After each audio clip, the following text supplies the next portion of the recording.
ছাত্ৰ ছাত্ৰীসকল, আজি আমি তোমালোকৰ লগত আলোচনা কৰিম 10মান শ্ৰেণীৰ অসমীয়া পাঠ্যপুথিৰ 8 নম্বৰ লেচনটো।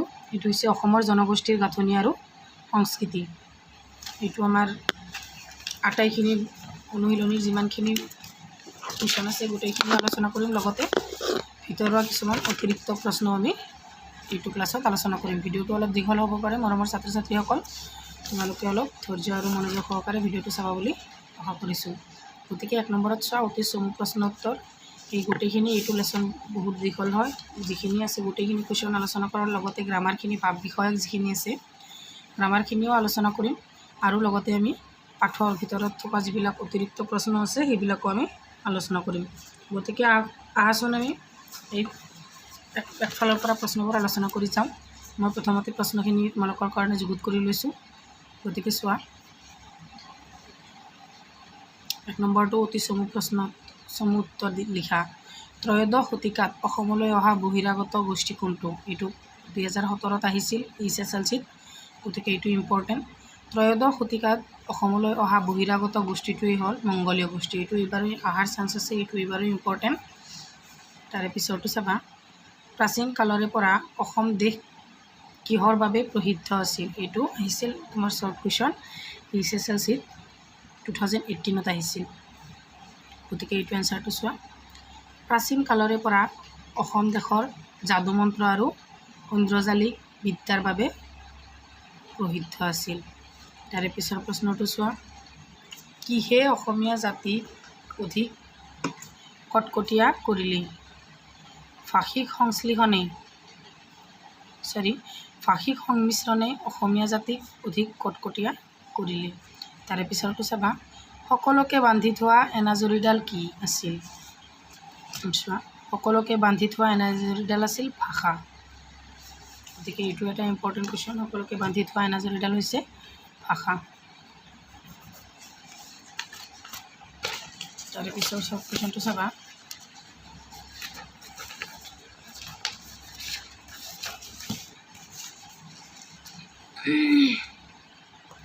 অসমৰ মংগোলীয় গোষ্ঠীৰ লোক কোনবিলাক? অসমৰ মংগোলীয় গোষ্ঠীৰ লোক হৈছে আহোমসকল। তাৰে পিছৰ প্ৰশ্নটো চাবা, 2 নম্বৰ প্ৰশ্ন। এইবিলাক 2 নম্বৰী প্ৰশ্ন অহাৰ চান্স আছে। চমুকৈ উত্তৰ দিয়া। অসমীয়া জনগোষ্ঠীৰ ধাৰক বুলিলে কোনসকলক বুজায়? চোৱা, অসমীয়া জনগোষ্ঠীৰ ধাৰক বুলিলেই ঘাইকৈ কছাৰী, চুৰীয়া, কোচ, মেচ, ডিমাচা, দেউৰী, মিচিং, বড়ো, তিৱা, কাৰ্বি আদি অনাৰ্য জাতিবোৰক বুজায়। তাৰে পিছতো কিমান চনলৈ অসমৰ বিদ্যালয়ত বঙলা ভাষা প্ৰচলিত?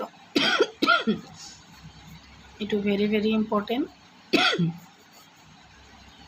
কিমান চনৰ পৰা কিমান চনলৈ অসমৰ বিদ্যালয়ত বঙলা ভাষা চলিছিল? এইটো হৈছে 1836 চনৰ পৰা 1873 চনলৈ অসমৰ বিদ্যালয়ত বঙলা ভাষা চলিছিল। এইটো তোমালোকে মনত এনেকৈ ৰাখিবা। এইটো 34 হয়, 34 ইয়াতে ওলোটা এইটো হ'ল 63, কিন্তু ইয়াতে 7 লিখি দিলেই হৈ যাব। ওলোটা কৰি লিখিবা, কিন্তু 6ৰ জেগাত 7 দিলেই হ'ল। এনেকৈও মনত ৰাখিব পাৰিবা। 1837 আৰু 1873 চন, ইয়াৰ ভিতৰতে আছিল বঙলা ভাষা চলিছিল। তাৰে পিছৰ প্ৰশ্নটো চাবা, চাহ উদ্যোগৰ কৰ্মীসকল কোন? তেওঁলোকে ক'ৰ পৰা অসমলৈ আহিছিল? এইটো এটা ইম্পৰ্টেণ্ট প্ৰশ্ন। চাহ উদ্যোগৰ কৰ্মীসকল হৈছে চাওতাল, কুৰ্মী, মজহৰ, মুণ্ডা তেলেঙা, হুক, ভূমিজ, ওৰাং, তাঁতী, লোহাৰ আদি। এওঁলোক ক'ৰ পৰা আহিছিল? ইয়াতে চোৱা, এওঁলোক বিহাৰ, উৰিষ্যা, মধ্যপ্ৰদেশ আৰু উত্তৰ প্ৰদেশৰ পৰা অসমলৈ আহিছিল। গতিকে নেক্সট প্ৰশ্নটো চোৱা, পাত্ৰীত থকা খাদ্যবস্তুৰ এখন তালিকা প্ৰস্তুত কৰা। পাত্ৰীত থকা খাদ্যবস্তুসমূহ হ'ল পৰাঠা, পোলাও, কোৰমা, কোপ্তা, কেক, বিস্কুট, ৰুটি, ৰসগোল্লা, লালমোহন, চিংগাৰা, লুচি পুৰি, ধোচা, চাম্বাৰ আৰু ইডলি। অসমৰ পুৰণি সাহিত্যৰ সমলবোৰ কি কি? এইটো এটা ইম্পৰ্টেণ্ট। অসমৰ পুৰণি সাহিত্যৰ সমলবোৰ কি কি? অসমৰ পুৰণি সাহিত্যৰ সমলবোৰ হ'ল অলিখিত গৰখীয়া নাম, নিচুকনি গীত, নাও খেলোৱা গীত, বাৰমাহী গীত, আইনাম, বিয়ানাম, বনগীত, বিহুগীত, দেহ বিচাৰৰ গীত, মন্ত্ৰ সাহিত্য আৰু ডাকৰ বচন। এইটো এটা ইম্পৰ্টেণ্ট চাবা। তাৰে পিছত অসমৰ বৈচিত্ৰ্যপূৰ্ণ জনগোষ্ঠীৰ গাঁথনিতে অসমীয়া সংস্কৃতিৰ বৈশিষ্ট্য ৰক্ষা পৰিছে। কথাষাৰৰ গুৰুত্ব ব্যাখ্যা কৰি অসমৰ জনগোষ্ঠীৰ বৈচিত্ৰ্যৰ কথা বৰ্ণনা কৰা। এইটো আহিছিল তোমাৰ 2015 আৰু 2017। চোৱা এই কুৱেশ্যন আৰু এনচাৰটো চোৱা।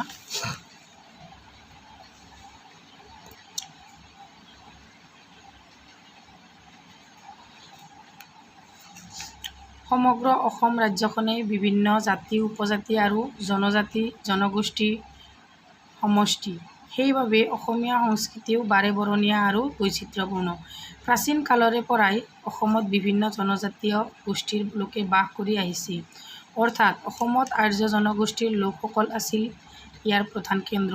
ঘাইকৈ ইয়াৰ কছাৰী, চুতীয়া, কোচ, মেচ, ডিমাচা, দেউৰী, মিচিং, বড়ো, তিৱা, কাৰ্বি আদিকে ধৰি অতীত অকাদফলা, আবৰ, মিচিমি আদি জনগোষ্ঠী সমূহে অসম ভূমিত বসবাস কৰিছিল।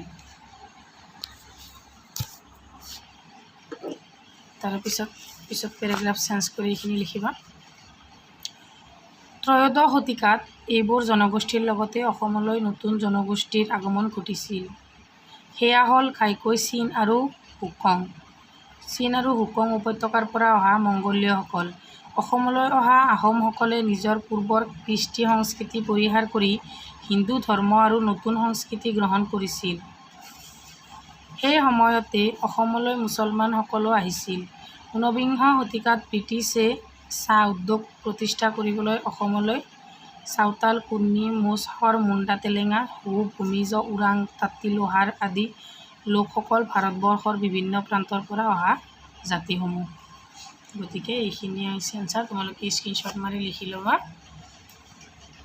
তাৰে পিছৰ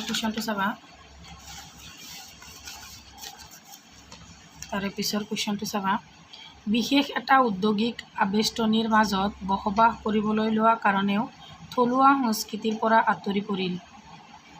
ইয়াত কি ঔদ্যোগিক আবেষ্টনীৰ কথা উল্লেখ কৰিছে আৰু কোনে কিহৰ বাবে আঁতৰি পৰাৰ কথা কৈছে পাঠটোৰ আলমত বিচাৰ কৰা।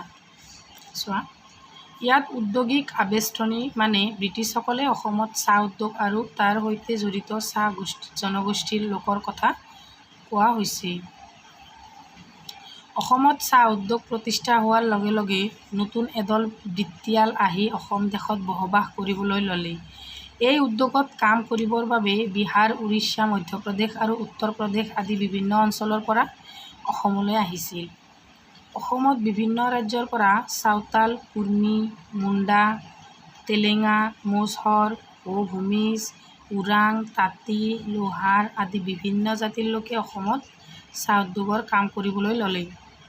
চোৱা কালক্ৰমত এইসকলেও নিজৰ কৃষ্টি সংস্কৃতিৰ কিছু সংৰক্ষণ কৰি হ'লেও অসমীয়াৰ মাত কথা গ্ৰহণ কৰি থলুৱা লোকৰ আচাৰ নীতি, সাজপাৰ গ্ৰহণ কৰি কালৰ সোঁতত অসমীয়া জাতিৰ অবিচ্ছেদ্য অংগ হৈ পৰিল। কিন্তু এওঁলোকক শিক্ষা দিয়াৰ কাৰণে কোনো ব্যৱস্থা নোলোৱাত অতি অগ্ৰসৰ হৈ ৰ'ল। অসমৰ থলুৱা সংস্কৃতিৰ লগত খাপ খোৱাত যথেষ্ট পলম হ'ল তেওঁলোকৰ। বিশেষ এটা আবেষ্টনীৰ মাজত বসবাস কৰিবলৈ লোৱাৰ কাৰণেও থলুৱা সংস্কৃতিৰ পৰা আঁতৰি ৰ'ল। দেখিছানে? গতিকে তোমালোকে স্ক্ৰীনশ্বট মাৰি এনচাৰটো লিখি ল'বা। এনচাৰটো লিখি লৈ 2-3বাৰমান পঢ়িলেই ভালকৈ বুজি পাবা। তাৰে পিছত 6 নম্বৰ প্ৰশ্নটো চাবা।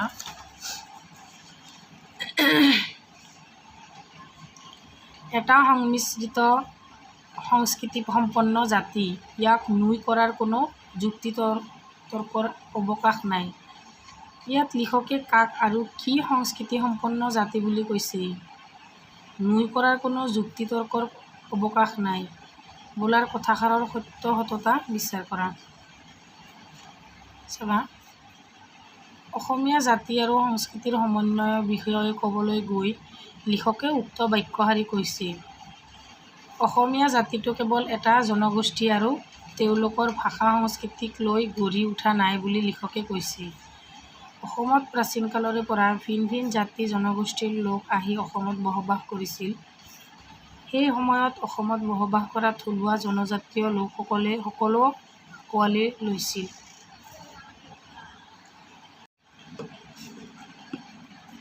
সেই সময়ত অসমৰ বসবাস কৰা থলুৱা জনজাতীয় লোকসকলে সকলোকে আঁকোৱালি লৈছিল।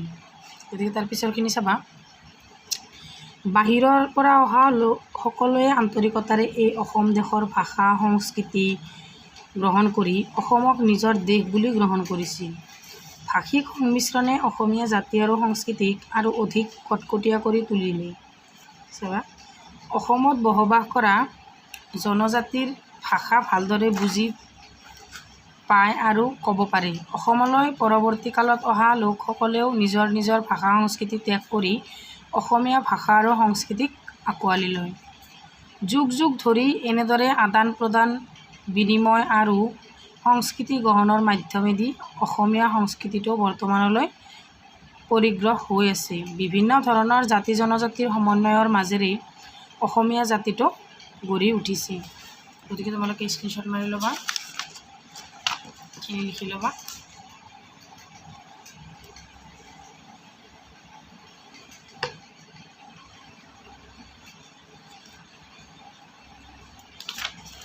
তাৰপিছত 7 নম্বৰ প্ৰশ্নটো চাবা। 7 নম্বৰ প্ৰশ্নটোত কি দিয়া আছে? লগে লগে সংস্কৃতিৰ ৰূপান্তৰ ঘটিল। কিহৰ লগে লগে সংস্কৃতিৰ ৰূপান্তৰ ঘটিল? এই ৰূপান্তৰ কিদৰে ঘটিছিল বুজাই লিখা। এইটো আমাৰ HSLC 2018ত আহিছিল। এইটো এটা ইম্পৰ্টেণ্ট কুৱেশ্যন। চোৱা, এইটোৰ এনচাৰটো চোৱা। তোমালোকে স্ক্ৰীনশ্বট মাৰি লিখি ল'বা। মই ধুনীয়াকৈ একবাৰ মাতি দিছোঁ, শুনি যাবা। চাবা, অসমলৈ ভাৰতবৰ্ষৰ বিভিন্ন ৰাজ্যৰ লগতে ভাৰতৰ বাহিৰৰ বিভিন্ন সময়তে ভিন ভিন জাতি উপজাতি আদি বৃহৎ অসমীয়া জাতি আৰু সংস্কৃতি গঢ়ি তুলিছিল। অসমৰ সংস্কৃতি বাৰেবৰণীয়া আৰু বৈচিত্ৰ্যপূৰ্ণ আছিল। ত্ৰয়োদশ শতিকাত মংগোলীয় গোষ্ঠীৰ লোকসকল অসমলৈ আহি থাকিবলৈ লয়। আকৌ প্ৰাচীন কালত অসমখন আছিল অনাৰ্য জাতিৰ বাসস্থান। এই মংগোলীয় গোষ্ঠীৰ লোকসকল, বিশেষকৈ আহোমসকল, মুছলমানসকল আৰু বিভিন্ন ৰাজ্যৰ পৰা অহা লোকৰ ভিতৰত কোনোবাই দেশ জয় কৰিবলৈ অসমলৈ আহিছিল। এওঁলোকৰ ভিতৰৰ কোনোবা আকৌ যুদ্ধবন্দী হিচাপে অসমত থাকি গ'ল। এনেদৰে অসমীয়া জাতি গঠন প্ৰক্ৰিয়া সম্ভৱ হৈ উঠিবলৈ ধৰিলে। এটা সম্প্ৰদায়ৰ ভাল লগা কিছুমান ৰীতি নীতি আচাৰ ব্যৱহাৰ আন এটা সম্প্ৰদায়ে গ্ৰহণ কৰি ল'লে। সাজপাৰ, আ-অলংকাৰ, দৈনন্দিন ব্যৱহাৰ্য আচবাব, বাচন বৰ্তন সকলোতেই পৰিৱৰ্তন ঘটিবলৈ ধৰিলে। অসমীয়া সংস্কৃতিৰ মাজত মুকলি মনেৰে আধুনিকতা প্ৰৱেশ কৰিবলৈ ল'লে। কোনেও কাকো জোৰকৈ একো কথা জাপি দিয়া নাছিল। এয়া আছিল স্বতঃস্ফূৰ্ত প্ৰক্ৰিয়া, আদান প্ৰদান, বৰ্ণাঢ্য আৰু বাৰবৰণীয়াৰ যোগেদি হোৱা সংস্কৃতি। গতিকে এইটো আছিল 7 নম্বৰ প্ৰশ্নৰ এনচাৰটো। এইটো তোমালোকে স্ক্ৰীনশ্বট মাৰি লিখি ল'বা।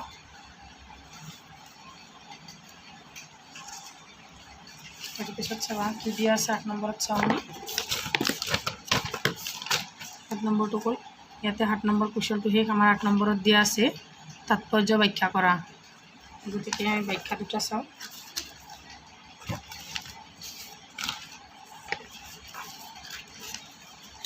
ব্যাখ্যাৰ ক নম্বৰত দিয়া আছে,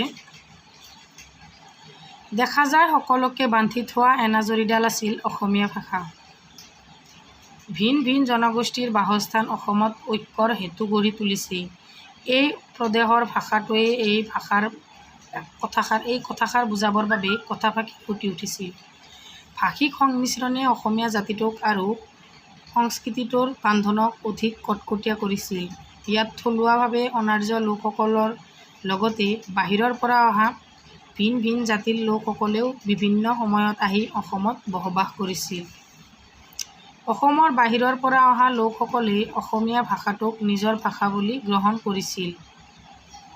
এওঁলোকে নিজৰ উপভাষাৰে নিজৰ মাজত কথা পাতিলেও প্ৰত্যেকেই অসমীয়া এটা ভাষাৰে কথা কৈ অসমীয়া ভাষাক নিজৰ ভাষা বুলি গ্ৰহণ কৰিছিল। উদাৰতাৰ পৰিচয় দিছিল, গ্ৰহণ কৰি উদাৰতাৰ পৰিচয় দিছিল।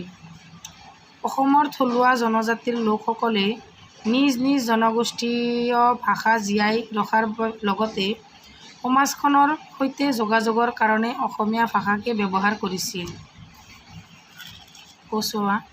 অসমীয়া ভাষাটোক তেওঁলোকে অমৈহতীয়াভাৱে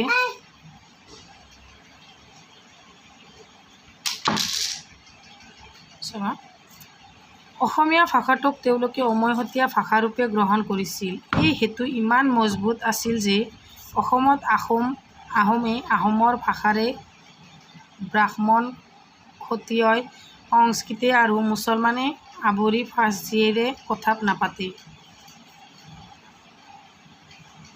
প্ৰত্যেকেই অসমীয়া ভাষাৰ হেতুৰে পাৰ কৰিছিল দৈনন্দিন জীৱন।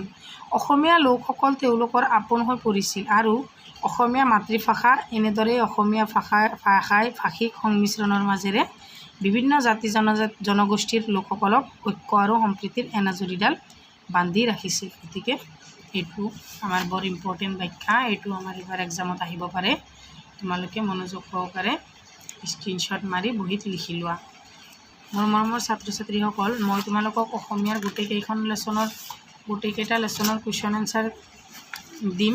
প্লেলিষ্টত গৈ তোমালোকে চাবা আৰু তোমালোকক অসমীয়াত HSLC যিখিনি গ্ৰামাৰ আহে, ইম্পৰ্টেণ্ট গ্ৰামাৰ, গোটেইখিনি তোমালোকৰ লগত মই এইটো চেনেলত আলোচনা কৰিম। গতিকে তোমালোকে যিবোৰ মোৰ মৰমৰ ছাত্ৰ ছাত্ৰীসকলে ভিডিঅ'টো চোৱা, চেনেলটো ছাবস্ক্ৰাইব কৰি ৰাখিবা যাতে আগন্তুক দিনবোৰত মই দিয়া ভিডিঅ'বোৰ তোমালোকে সোনকালে চাব পাৰা। তাৰে পিছত চাবা দ্বিতীয় ব্যাখ্যাটো চাবা, এই গোটেইবোৰ হ'ল স্বতঃপ্ৰণোদিতভাৱে হোৱা প্ৰক্ৰিয়া। গতিকে ভিন ভিন জাতি জনজাতিৰ মাজত কলা, সংস্কৃতি, ৰীতি নীতি আদিৰ সংমিশ্ৰণত বৃহৎ অসমীয়া সংস্কৃতি গঢ়ি উঠা দেখিবলৈ পোৱা গৈছিল। ইয়াকে বুজাবৰ বাবে কথাষাৰ কোৱা হৈছিল। বিভিন্ন সময়ত আমি মাত কথা, আচাৰ ব্যৱহাৰ, সাজ সজ্জা, ৰীতি নীতি আদিৰ ক্ষেত্ৰত আমি কেৱল আমাৰ নিজৰটোকে ধৰি ৰখা নাছিলোঁ। আমি আনৰ ৰীতি নীতি, সাজ সজ্জা আদিবোৰো গ্ৰহণ কৰিছিলোঁ। আমাৰ নিচিনাকৈ অইনে আমাৰটো গ্ৰহণ কৰি লৈছিল।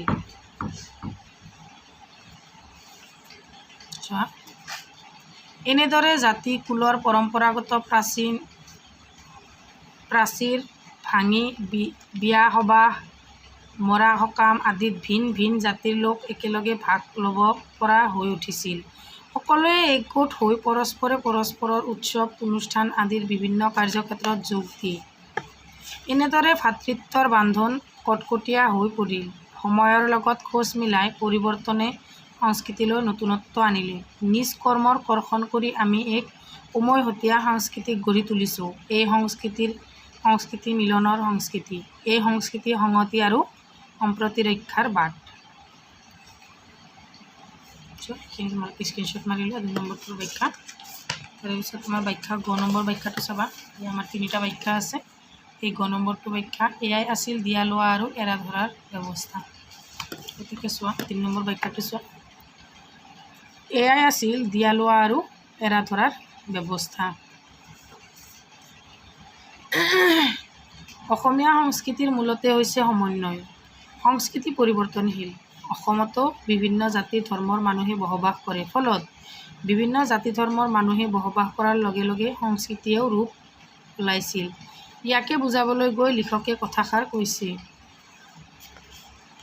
অসমৰ পূৰ্বতে অনাৰ্য জাতিৰ লোকসকলে বসবাস কৰিছিল। সেই সময়ছোৱাত তেওঁলোকৰ সংস্কৃতি আছিল অসমীয়া। অসমলৈ কালক্ৰমত বিভিন্ন সময়ত বিভিন্ন জনগোষ্ঠীৰ লোক আহিছিল যদিও তেওঁলোকে নিজৰ মাতৃভূমিৰ ভাষা সংস্কৃতিৰ পৰিহাৰ কৰি অসমীয়া সংস্কৃতি আৰু ভাষা নিজৰ বুলি গ্ৰহণ কৰি লৈছিল। তেওঁলোকে নিজৰ কিছুমান সংস্কৃতি এৰিছিল আৰু পূৰ্বৰ কিছুমান সংস্কৃতিৰ সৈতে যোগ দিছিল। এয়া হ'ল সকলোৰে মিলি অসমীয়া ভাষাটো গ্ৰহণ কৰি ল'লে। কি হ'ল? পূৰ্বৰ কিছুমান সংস্কৃতিৰ সৈতে যোগ দিছিল। সেয়া হ'ল সকলোৱে মিলি অসমীয়া ভাষাটো গ্ৰহণ কৰি ল'লে। সেয়ে সকলোৱে নিজৰ লগত লৈ অহাবোৰক ধৰি নাথাকি ভাষা সংস্কৃতিক আঁকোৱালি লোৱাৰ লগতে পৰস্পৰৰ ৰীতি নীতি আচাৰ ব্যৱহাৰ সাজ সজ্জা ৰন্ধন প্ৰকৰণ আদিও গ্ৰহণ কৰি ল'লে। ঠিক আছে, চোৱা কোনেও কাকো জোৰকৈ একো জাপি দিয়া নাছিল, ফলত গঢ়ি উঠিল এটা সংমিশ্ৰিত সংস্কৃতি। এই সংমিশ্ৰিত সংস্কৃতিয়ে হৈছে অসমীয়া সংস্কৃতি। এনেদৰে ভিন্ন সম্প্ৰদায়ৰ মাজত সমন্বয় সাধন হৈ বাৰেবৰণীয়া অসমীয়া সংস্কৃতি গঢ়ি উঠিছিল। এয়া আদৰ্শৰ সংস্কৃতি। এয়া সংস্কৃতি গঢ়িবলৈ প্ৰত্যেক সম্প্ৰদায়ে এৰা ধৰাৰ নীতি পালন কৰিছিল। এইখিনিয়ে হৈছে আমাৰ এইটোৰ ব্যাখ্যা, ৩ নম্বৰ ব্যাখ্যাটোৰ বিষয়বস্তু। তোমালোকে এইখিনি স্ক্ৰীনশ্বট মাৰি লিখি ল'বা। তাৰে পিছত আছে আমাৰ গ্ৰামাৰখিনি।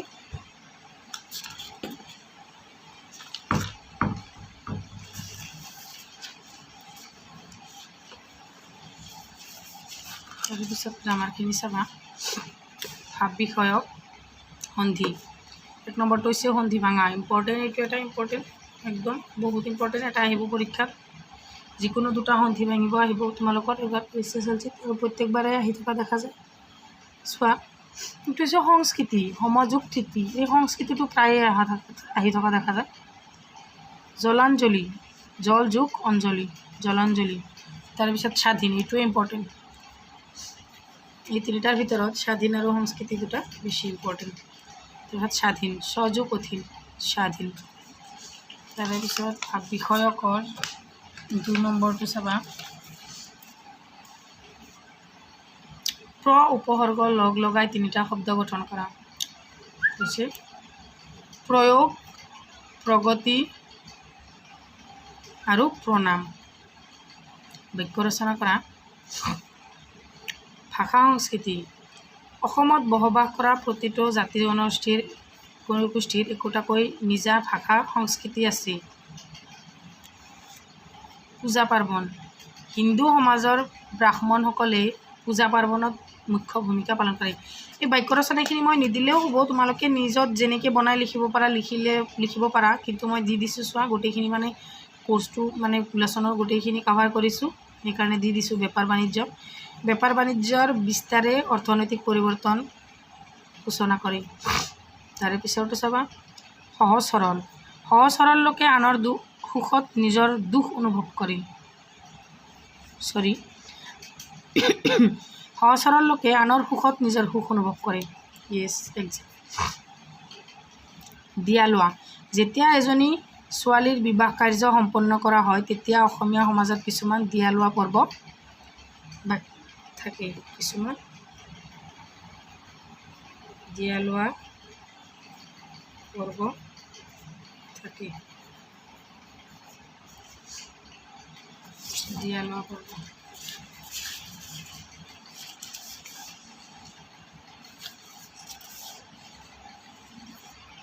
লিখিব পাৰা যে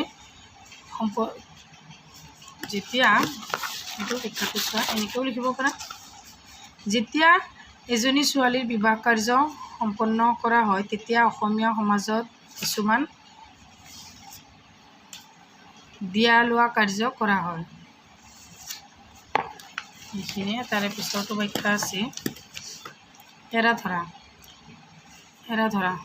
যিকোনো এটা সম্পৰ্ক দীঘলীয়াভাৱে চলাই নিবলৈ হ'লে সৰু সুৰা কথা কিছুমান এৰা ধৰা কৰিবলগীয়া হয়। এইটো একদম দৰকাৰী কথা মানৱ জীৱনত। এইটো বৰ মান্যপূৰ্ণ কথা যে কিবা এটা সম্পৰ্কত তুমি যদি ভালকৈ চলিব খোজা, তেতিয়াহ'লে খুঁটি নাটি কিছুমান সৰু সুৰা কথাত তুমি এৰা ধৰা কৰি চলিব লাগিব। যি কি নহওক, আজি যিখিনি কুৱেশ্যনৰ আমি প্ৰশ্নাৱলীৰ যিখিনি কুৱেশ্যন আছে গোটেইখিনি আলোচনা কৰিলোঁ। এতিয়া মোৰ মানে লেচনৰ ভিতৰৰ পৰা কেইটামান প্ৰশ্ন তোমালোকৰ কাৰণে মই ঠিক কৰি লৈছোঁ। সেইকেইটা হৈছে বৰ ইম্পৰ্টেণ্ট এইকেইটা কুৱেশ্যন।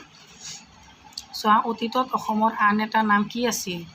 অতীতত অসমৰ আন এটা নাম আছিল কামৰূপ বা প্ৰাগজ্যোতিষপুৰ।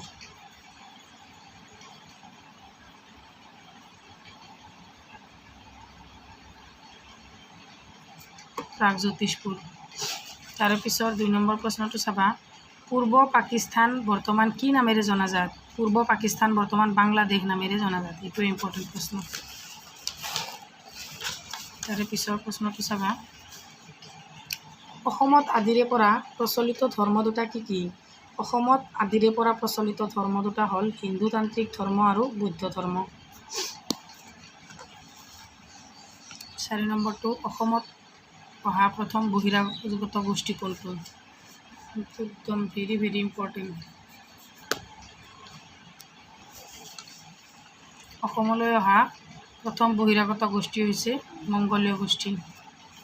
মুছলমানসকল অসমলৈ কেতিয়া আহিছিল? মুছলমানসকল 20 শতিকাৰ 4ৰ্থ দশকত অসমলৈ আহিছিল। অসমত স্বাধীনতা সূৰ্য